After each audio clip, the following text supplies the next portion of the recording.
उपस्थित बंधू आणि भगिनींनो, छत्रपती शिवाजी महाराज, महात्मा ज्योतिबा फुले, डॉक्टर बाबासाहेब आंबेडकर, सावित्रीबाई फुले, अहिल्यादेवी होळकर, राजश्री शाहू महाराज या महामानवांना वंदन करून आज या ठिकाणी आदरणीय देवेंद्र फडणवीस साहेब, अजितदादा पवार राज्याचे उपमुख्यमंत्री, एकनाथरावजी शिंदे थोड्याच वेळामध्ये येणार आहेत,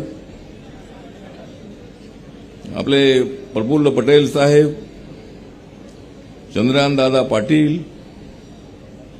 नीलमताई गोरे, हर्षवर्धन पाटील, खासदार मेघाताई कुलकर्णी, दत्तामामा भरणे, भीमराव तापकीर,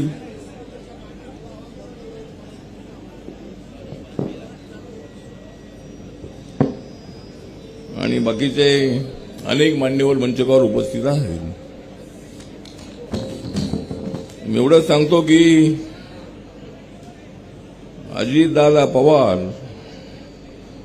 महायुतीसोबत आले ज्या कारणामुळे, अजितदादा पवार महायुतीसोबत आले ज्या कारणामुळे ते कारण आहे सुप्रिया सुळे.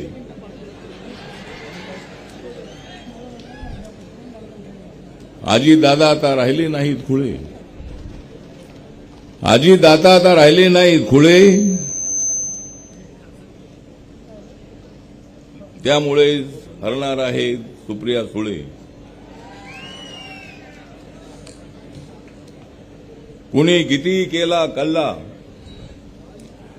कुणी किती केला कल्ला, तरी सुनेत्रा पवारच जिंकणार आहेत बारामतीचा किल्ला.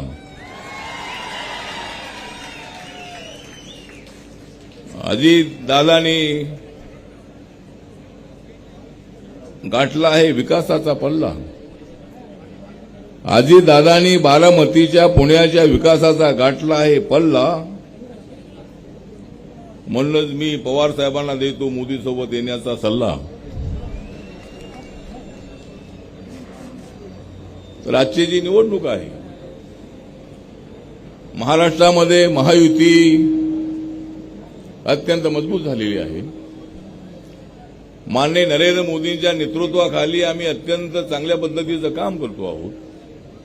देशाचा विकास, गावागावाचा विकास, प्रत्येक व्यक्तीचा विकास, ती व्यक्ती कुठल्याही जातीची असो, कुठल्याही धर्माची असो, ही विकासाची गाडी भरधावपणे पुढे चाललेली असताना मोदींच्या गाडीला अडवण्यासाठी हे इंडी आघाडीवाले सगळे एकत्र आलेले आहेत.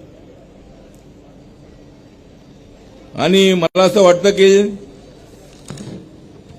इंडी आघाडी विकासाला रोखण्यासाठी नरेंद्र मोदीजींना थांबवण्याचा प्रयत्न करत आहे. पण मोदीजींना थांबवणं एऱ्या गबाळ्याचं काम नाही. मोदींच्यासोबत महाशक्ती आहे. महाराष्ट्रामध्ये आता देवेंद्र फडणवीस साहेब अत्यंत ऍक्टिव्ह असणारे नेते आहेत. एकनाथ शिंदे साहेब आमच्यासोबत आलेले आहेत. अजितदादा पवार आमच्यासोबत आलेले आहेत. अशोक चव्हाण साहेब आमच्यासोबत आलेले आहेत. प्रफुल्ल पटेल साहेब आमच्यासोबत आलेले आहेत. पूर्वी हे सगळे त्यांच्यासोबत होते, आता ते सगळे आमच्यासोबत आलेले आहेत. आणि महाराष्ट्रामध्ये महायुतीची ताकद वाढलेली आहे. महाराष्ट्रामध्ये महायुती जी आहे ती महायुती मजबूत आहे. महाराष्ट्रामध्ये आपली ताकद अत्यंत मजबूत आहे. आणि या ठिकाणी बोललं जात आहे की सुनेत्रा पवार यांच्याकडे फारच आहेत चांगले गुण. सुनेत्रा पवार यांच्याकडे आहेत फारच चांगले गुण, तरी तुम्ही म्हणताय ती बाहेरची आहे सून. सुनेत्रा पवार निवडून येण्याचा महिना आहे जून. सुनेत्रा पवार यांचा निवडून येण्याचा महिना आहे जून आणि अजितदादा फेडतील बारामतीकरांची ऋण.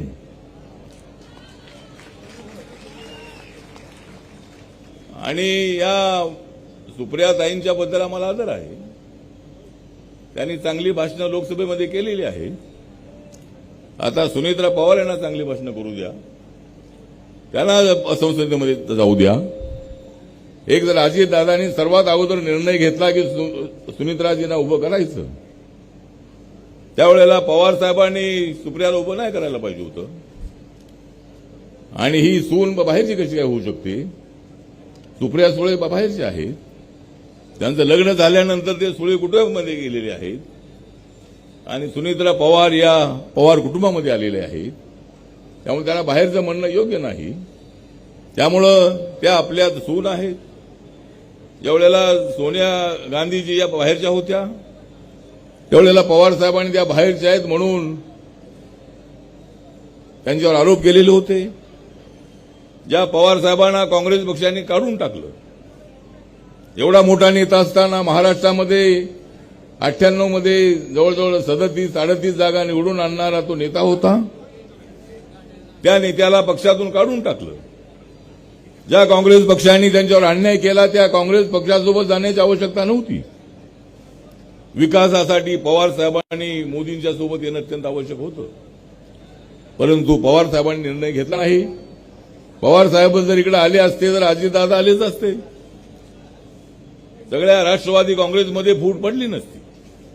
पवार साहेबांसारख्या अनुभवी नेत्यांनी निर्णय घेणं अत्यंत आवश्यक होतं, पण तो घेतला नाही. मी तिकडे होतो, मी आता यांच्यासोबत आहे. आणि एनडीएमध्ये अटल बिहारी वाजपेयी असताना जॉर्ज फर्नांडिस असतील, नितीश कुमार असतील, शरद यादव असतील, ममता बॅनर्जी असतील, असे अनेक नेते जे होते, डीएमके असेल, असे अनेक नेते हे एनडीएमध्ये होते. त्यामुळे कॉमन मिनिमम प्रोग्रामवरती एकत्र येण्याची आवश्यकता असतानाही पवार साहेबांनी निर्णय घेतला नाही. आणि त्यामुळे महाराष्ट्राच्या विकासासाठी, बारामतीच्या विकासासाठी अजितदादांना हा निर्णय घ्यावा लागला. आणि राष्ट्रवादी काँग्रेस ही अजितदादांची राष्ट्रवादी काँग्रेस झाली. घड्याळ त्यांचं गेलं, घड्याळ त्यांचं गेलं. गावागावातली म्हणत आहे म्हातारी, गावागावातली म्हणत आहे म्हातारी, पवार साहेब का घड्याळ सोडून वाजवताय तुतारी? घड्याळ तुमच्यासोबत असायला पाहिजे होतं. एवढे वर्ष घड्याळ आपण वापरलं, प्रत्येकाच्या हातामध्ये घड्याळ असतं, पण ते घड्याळ अजितदादांकडे आता आलेलं आहे.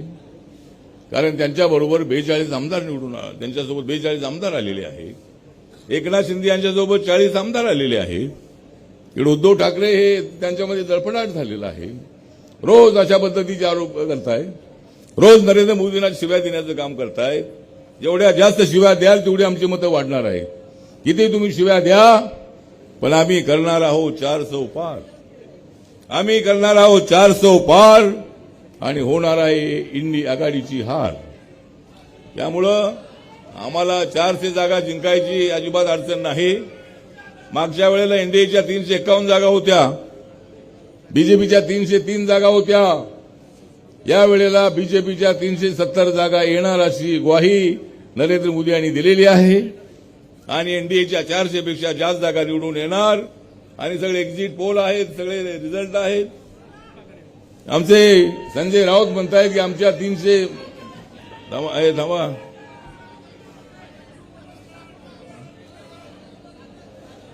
संजय राऊत म्हणतायत की आमच्या महाविकास आघाडी, आमच्या इंडिया आघाडीच्या जागा येणार आहेत 305.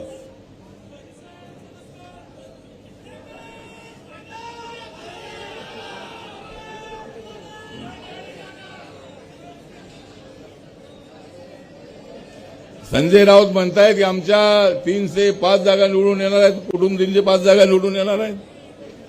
सगळे एक्झिट पोलचे रिपोर्ट बघा आणि एक्झिट पोलच्या रिझल्टपेक्षाही आमच्या जास्त जागा येणार आहेत. महाराष्ट्रामध्ये 45+ जागा निवडून येण्याचा आमचा मानस आहे. माझा रिपब्लिकन पक्ष जो आहे, माझा निळा झेंडा जो आहे, हा निळा झेंडा हा या महायुतीसोबत आहे. म्हणजे निळा झेंडा आहे आमच्या हाती, निळा झेंडा आहे आमच्या हाती, म्हणून मजबूत झालेली आहे महायुती. महायुतीला मजबूत करण्यासाठी, बाबासाहेब आंबेडकरांचं स्वप्न साकार करण्यासाठी कोण म्हणतो या देशाची घटना बदलणार आहे, कोण म्हणतो या देशाची घटना बदलणार आहे. लोकशाही धोक्यात आलेली आहे.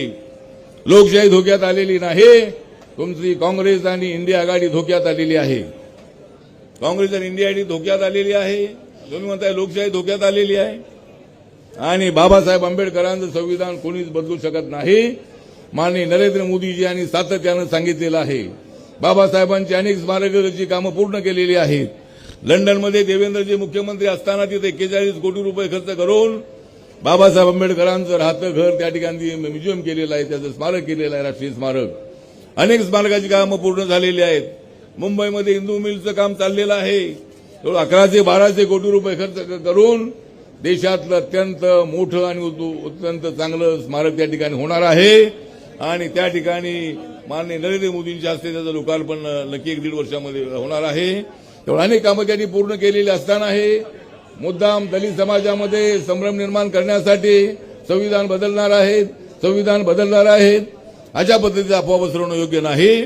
त्यामुळे मी दलित समाजाला माझं आव्हान आहे, यावेळेला सुनेत्रा पवार ही आपल्यासाठी अत्यंत महत्वाची भूमिका बजावणार आहेत. त्यांना आपल्याला निवडून आणण्यासाठी जे आपले आंबेडकरी मतदार आहेत, दलित मतदार आहेत, बौद्ध मतदार आहेत, त्यांनी कुणाच्याही भूलथापांना बळी न पडता त्यांनी सुनेत्रा पवार यांच्या पाठीशी उभं राहायचं आहे. दंड थोपटून आपण उभं राहायचं आहे. आणि सुनेत्रा पवार या प्रचंड मताने निवडून येतील असा विश्वास व्यक्त करण्यासाठी आज मी या ठिकाणी आलेलो आहे. त्यामुळं मी जास्त वेळ न घेता आपण या ठिकाणी मोठ्या संख्येनं आलात त्याबद्दल आपल्या सगळ्यांचा हार्दिक आभार व्यक्त करतो. आणि मी एवढंच सांगतो की महाराष्ट्रामध्ये आहे महायुतीचं बळ, महाराष्ट्रात आहे महायुतीचं बळ. अजितदादांची काढू नका विनाकारण कुणी कळ, एवढं आपलं बळ आहे. त्यामुळे अजितदादा जे आहेत ते अजितदादांचं जे काढू नका कुणी कळ. आणि सुनेत्रा पवार यांनाच बारामतीचं मिळणार आहे विजयाचं फळ.